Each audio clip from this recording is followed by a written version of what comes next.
আসসালামু আলাইকুম। পার্লামেন্টে চরম বেইজ্জতি মোদি। মোদি শুধু পার্লামেন্টে বেইজ্জতি হয় নাই, বেইজ্জতি হয়েছে পুরা দেশের কাছে। মোদিকে নিয়ে মোদির দেশের বিভিন্ন পত্র-পত্রিকা কার্টুন এঁকে ফ্রন্ট পেজে নিউজ করছে। মোদির হাতে শিকল বাঁধা আর ট্রাম্প মোদির সামনে কথা বলতেছে। এটাই তো হওয়ার কথা ছিল।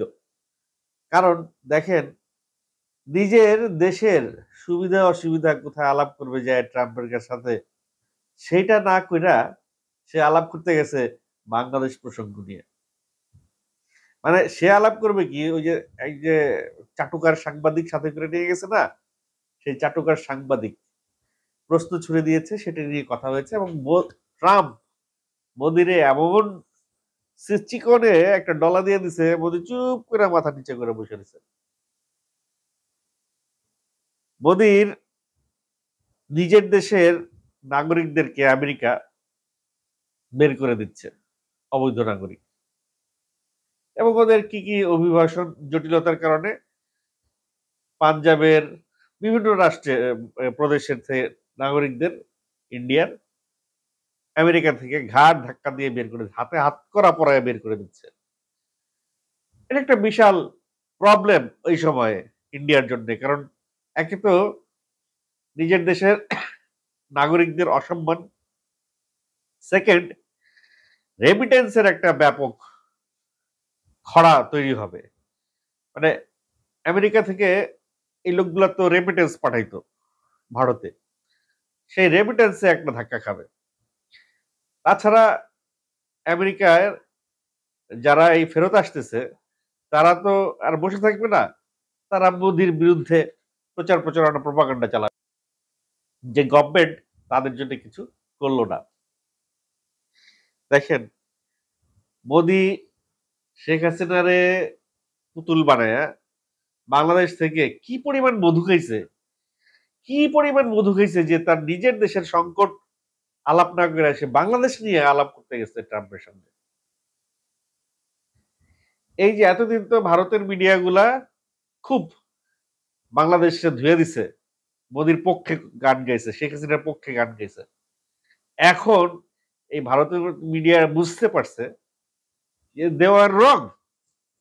কারণ এই বুঝটা তাদের আমাদের কথাই যে হয়েছে বুঝতা না, বাংলাদেশিদের কথা তারা বিশ্বাস করা নাই, তারা বিশ্বাস করছেন জাতিসংঘের report.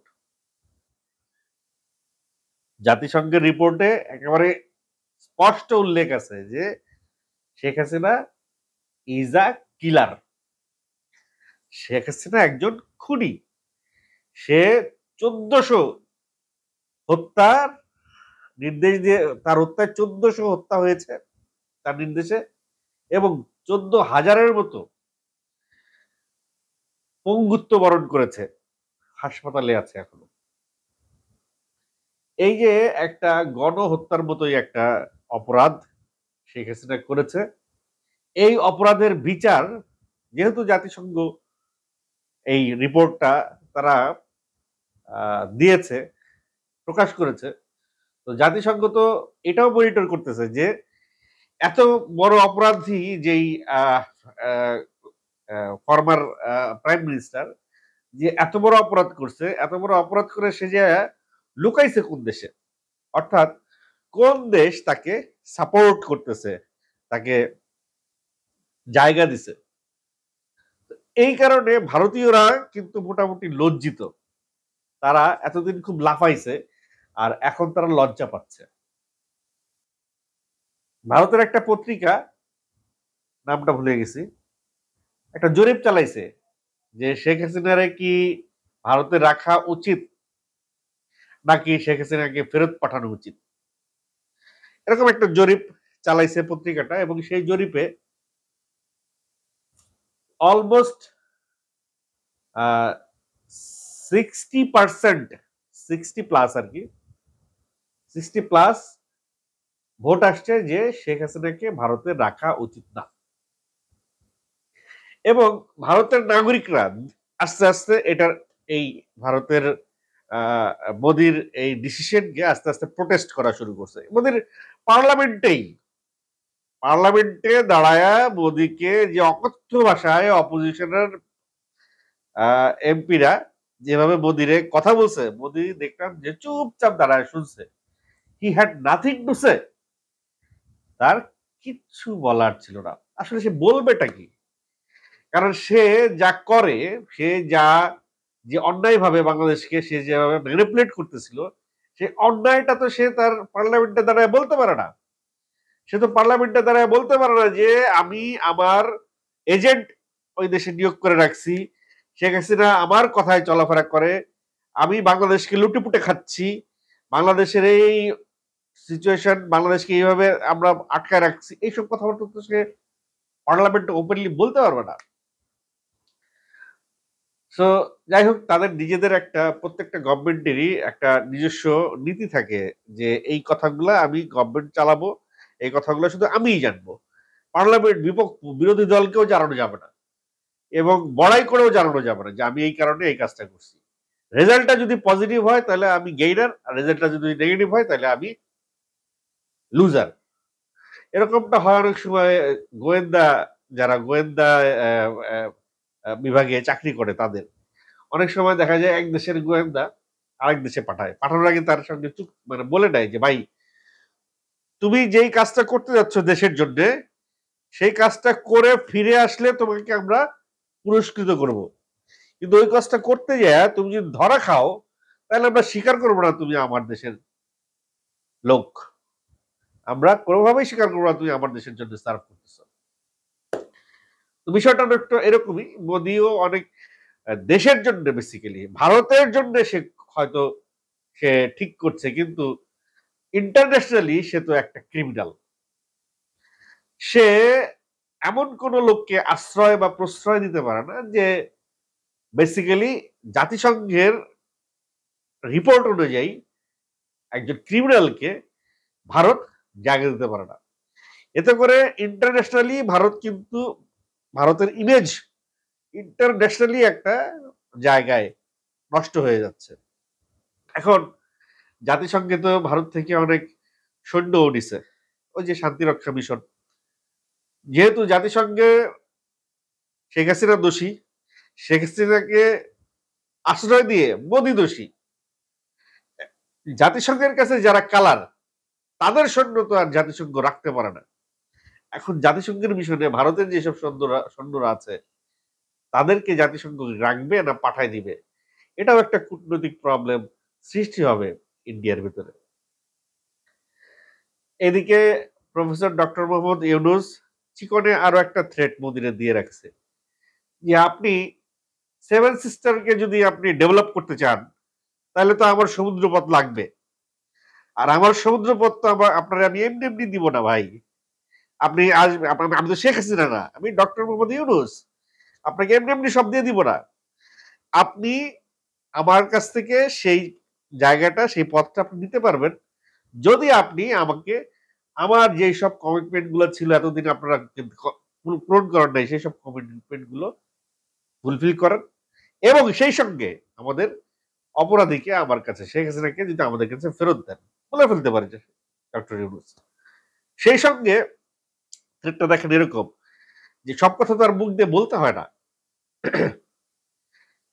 Professor doctor Mohammad Yunus বলে দিছে যে সেভেন সিস্টার্স এর উন্নতিটা, বিকাশটা ডিপেন্ড করছে বাংলাদেশের সমুদ্র থেকে তাদের বাড়িতে যাওয়ার 10 ঘন্টার রাস্তার উপরে। তো এই সুযোগটা যদি ভারত না নেয়, তার মানে ওইদিকে সেভেন সিস্টাররা তো জেনে গেছে যে বাংলাদেশ দিতে যাচ্ছে কিন্তু ভারত নিচ্ছে না। তখন ওই সেভেন সিস্টার্স এর ভিতরে অলরেডি একটা একটা টানাপোড়েন কিন্তু চলতেছে ভারতের সাথে সেভেন সিস্টার্স এর। ওইখানে কিন্তু এক বিদ্রোহী কিছু পার্টি আছে, তারা অলওয়েজ ভারত থেকে আলাদা হওয়ার জন্য, সেভেন সিস্টার আলাদা হওয়ার জন্য সবসময় একটা কূটনৈতিক কৌশল বলেন, গেরিলা কৌশল বলেন বা যুদ্ধ কৌশল বলেন, আছে, ওগুলো নিয়ে ব্যস্ত আছে। মাত্র এই যে কয়েক মাস আগেও ভারত সেখানে একেবারে একটা ডলা দিয়ে আসছে, অনেককে মারছে সেখানে, সেগুলো বিচার বহির্ভূত। তো যাই হোক, এটা তা ভারতের বিষয়। এখন এই সেভেন সিস্টার্স এর কাছে কিন্তু আরো একটা পয়েন্ট রেজ হয়ে গেল যে বাংলাদেশ দিতে যাচ্ছে রাস্তা, কিন্তু আমাদের এইখানে উন্নয়নের জন্য তুমি সেই রাস্তাটা নিচ্ছ না কেন? আর তুমি যদি না নাও তার মানে তুমি চাইছো না সেভেন সিস্টার্স এর উন্নয়ন হোক, তুমি চাইছো যে আমরা নিচু থাকি, আমরা অনুন্নত থাকি। তো তুমি যদি সারা জীবন চাও আমরা অনুন্নতই থাকি, তাহলে আমরা কেন তোমার সাথে থাকবো? আমরা আলাদা রাষ্ট্র হিসেবে আমরা নিজেদের পরিচয় করে নিব, সার্বভৌমত্ব অর্জন করে নিব, এবং আমরা ওই ওই পথ নিয়ে আমরা আমাদের দেশটাকে আমরা উন্নতি করব। এই কথাগুলো তো আর বলা লাগে না। মানে ওই যে জাস্ট বারুদে আগুনের ফুলকিটা দিয়ে দিছে প্রফেসর ইউনূস, এখন দাবার চাল দিয়ে দিছে। এখন মোদির চালের বিষয়, মোদি এখন কি করবে?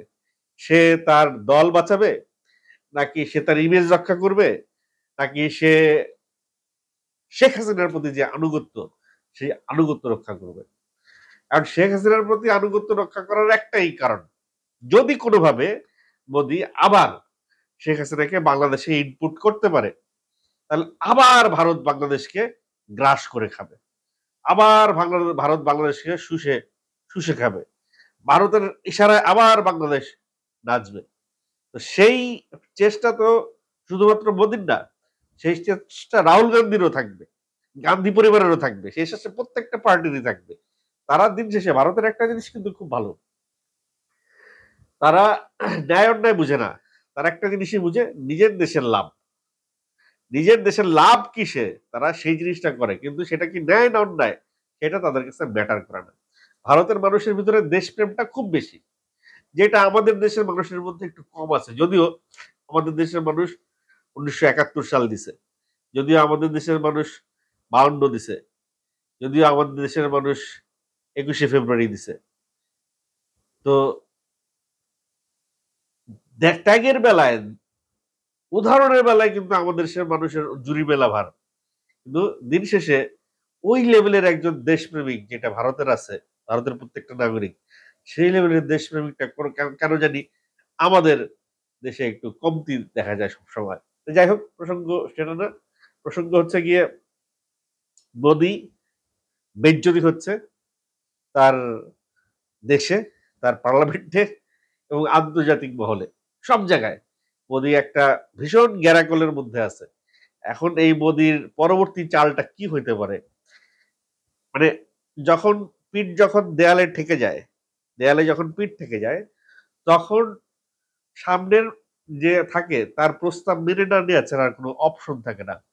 তো এখন মোদির অলমোস্ট দেয়ালে পিঠ থেকে গেছে, অলমোস্ট। কারণ মোদি এখন ডিনাই করলে কোনো বিষয় না, কারণ বাংলাদেশ ছোট্ট একটা দেশ। মোদি যদি ধাউরামি করে, ডিনাই করে, বাংলাদেশ আসলে তেমন কিছু করার নাই।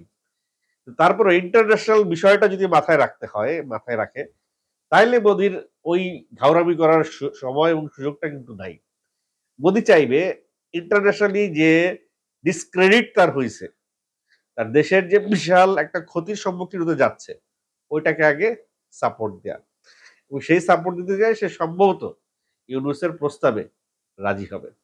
লেটস সি মোদি কি করে, হাসিনাকে কি বাংলাদেশে ফেরত দেয় না না দেয়, বা জাতিসংঘ হাসিনার বিচার কিভাবে করে, সেটি এখন দেখবার বিষয়।